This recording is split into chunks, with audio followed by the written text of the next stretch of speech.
كشف مسؤولون وعسكريون إسرائيليون عن قلقهم المتزايد إزاء احتمال قيام ألمانيا ببيع غواصات من طراز دولفين إلى مصر. ونقلت مصادر إسرائيلية اليوم عن مسؤولين عسكريين وسياسيين القول أن القاهرة بدأت محادثات مع برلين بهدف شراء عدة غواصات من طراز دولفين الذي يعد من أفضل الغواصات التي تعمل بالديزل في العالم.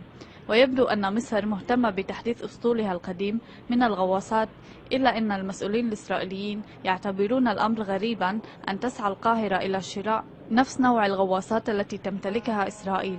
ويذكر أن إسرائيل تمتلك حاليا 3 غواصات ألمانية الصنع من هذا الطراز، ومن المقرر الانتهاء عام 2010 من بناء غواصتين أخريتين تم طلبهما في أعقاب الحرب التي دارت بين إسرائيل وحزب الله اللبناني عام 2006.